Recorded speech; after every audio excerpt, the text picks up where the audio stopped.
શેના વિશે? ઋતુઓ એટલે શું? તો કે જે આપણા દેશમાં 3 ઋતુ છે.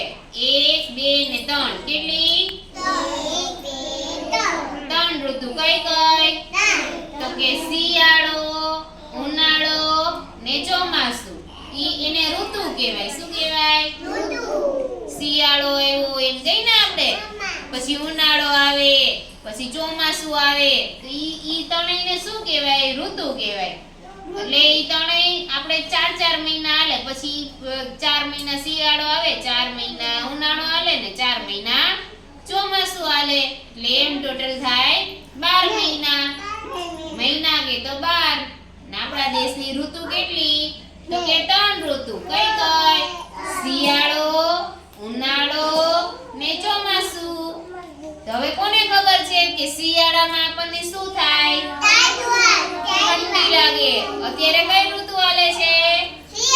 શિયાળો. તમને બધાને ઠંડી લાગે છે? સવારે જાગો, સવારે તમે બધાય જાગો તો તમને ઠંડી લાગે ને? તમને પથારીમાંથી ઊભું થવાનું મન થાય? હજી સુતા રહે એમ થાય ને? આપણે બ્લેન્કેટ કે ચાદર ઓઢીને, ગોદડું ઓઢીને સૂતું રહેવાનું મન થાય ને? હવે આપણને ઓઢી નહીં તો આપણને ઠંડી લાગે. જો તમે અત્યારે કેટલા બધા જેકેટ પહેરીને આવ્યા છો. શા માટે પહેરીને આવ્યા?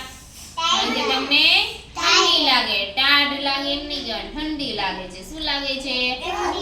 ઠંડી લાગે. એને શિયાળો કહેવાય. પછી ઉનાળામાં શું થાય? ઉનાળામાં શું થાય? બહુ જ ગરમી થાય. શું થાય? ગરમી થાય એટલે આપણે પંખો કરવો પડે. કરવો પડે ને ચાલુ પંખો? ઈશાની ક્વોલિટી વાળો. જો અત્યારે પંખો કરી તો અત્યારે તો ઠંડી લાગે. એટલે અત્યારે પંખો કરાય નહીં. ઉનાળામાં કરવો પડે. કારણ કે ઉનાળામાં આપણને બધાય શું થાય? ગરમી થાય.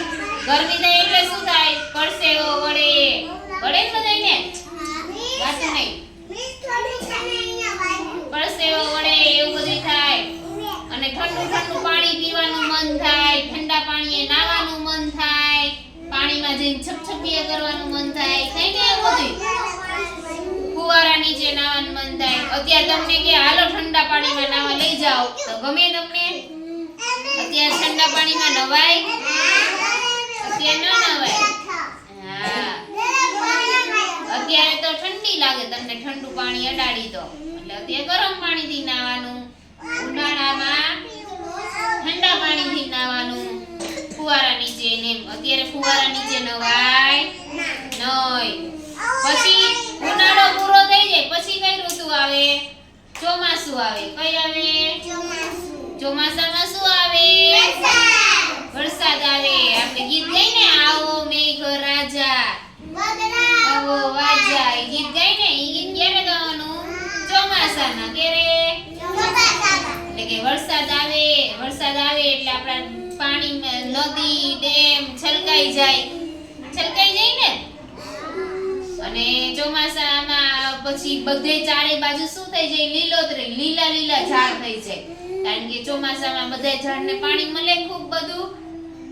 એટલે સરસ મજાના ફૂલ આવે, લીલા લીલા પાન આવે. હા, અને ચોમાસામાં આપણે બહાર જવું હોય તો શું પહેરવું પડે? વરસાદમાં આપણે સ્વેટર પહેરીને બહાર જઈએ. છત્રી લેવી પડે, રેનકોટ પહેરવો પડે. જો અહીંયા આપણે ચોમાસાનું ચિત્ર બતાવો. જા છે આ કઈ ઋતુનું છે ફોટો? કઈ ઋતુનો ફોટો છે? ચોમાસાની ઋતુનો. કઈ ઋતુનો? જો આમાં બધાય છત્રી ઓઢી છે, પછી રેનકોટ પહેર્યો છે છોકરાએ. આ બધાય છોકરાને સ્કૂલે જવું છે પણ વરસાદ ખૂબ આવે છે એટલે શું છે? છત્રી લઈને સ્કૂલે જાય છે કે જેથી કરી એના કપડાં ભીના થાય નહીં. અને રેનકોટ પહેર્યો છે ત્યારે આવા કપડાં પહેરવાના ચોમાસામાં.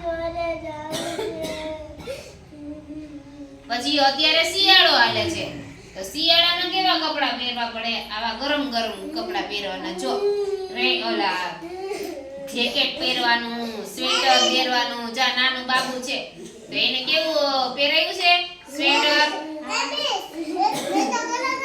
હા, પછી માથે ટોપી પહેરવાની, જોઈને ટોપી પહેરી, પગમાં મોજા પહેરવાના, હાથમાં મોજા પહેરવાના, છોકરીઓ મફલર બાંધે ને આવી રીતની અલગ અલગ ટોપી, હાથમાં મોજા, પગમાં મોજા પહેરવાના, જેથી કરીને ઠંડી લાગે નહીં.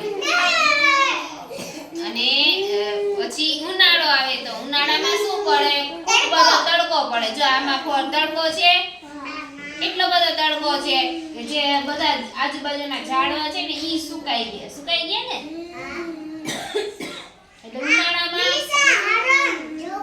હરણ છે એને તડકો લાગે છે જો. એટલે ઉનાળામાં ખૂબ બધો તડકો પડે. અને એટલે ત્યારે કેવા કપડા પહેરવાના? સુતરાઉ કપડા. કેવા? સુતરાઉ કોટનના આછા કપડા પહેરવાના, જેથી કરીને આપણને ગરમી થાય નહીં અને ખૂબ બધું પાણી પીવું પડે ત્યારે.